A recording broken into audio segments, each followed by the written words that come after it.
沙利文是个骗子。中美首脑会谈后，台湾地区当局没有收到简报，这下尴尬了。观众朋友，大家好，我是傅元绍。很多人可能关注过这样一条消息：在中美元首 G20 峰会会晤之前，美国国家安全顾问沙利文曾经放言说，要将中美会谈的情况通报给台湾地区当局，进而表达对台湾地区当局的支持。那个时候，估计很多网友都气炸了。美国人不是又在干涉中国内政吗？在 G20 峰会期间，中美两国的首脑进行了长达3个小时的会谈，谈了什么？大家可能不知道全部内容，但是公开的报道显示，中方明确告诉美方，台湾问题是中国的核心利益，是中美关系第一条不可逾越的红线。而外媒非常关注会谈的后续结果，特别是对台海局势的影响。在此期间，美军的一艘导弹驱逐舰还悄悄地通过了台湾海峡，只不过他们过了10多天以后才公开了这则消息。这从一个侧面证明，拜登政府给中国承诺的5不刺5役不再是天上飘来的5个字。美国人也明白不刺激中国的道理。中美首脑会谈之后，台湾地区当局眼巴巴地等待着沙利文的通报，但是他们左等右等，等了10来天也没有信。台湾地区当局的对外关系部门负责人吴钊燮在立法部门答询时非常尴尬地说还没有。吴钊燮强调，关于台湾地区当局的立场，在历次跟美方的沟通过程中都已经让美方非常清楚地了解了，但台湾地区不会是美国的附属，也不会成为美国的棋子或筹码，这绝对不会。后面这些话显然是想展现台湾地区的独立性，但是谁也无法否认棋子的命运。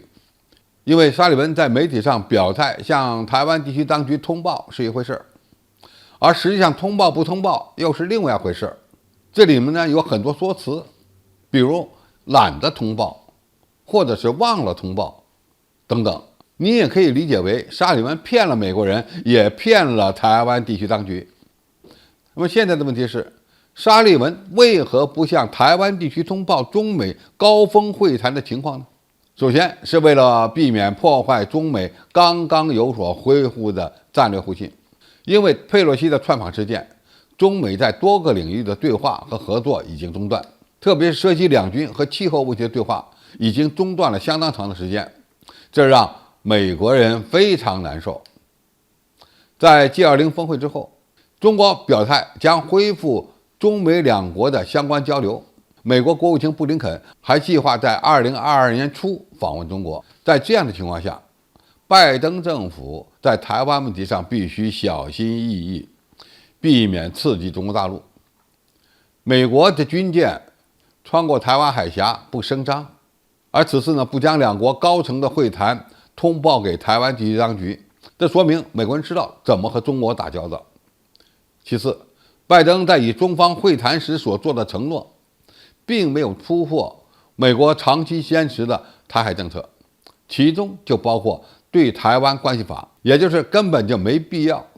对台通报。不管拜登向中国做出了什么样的承诺，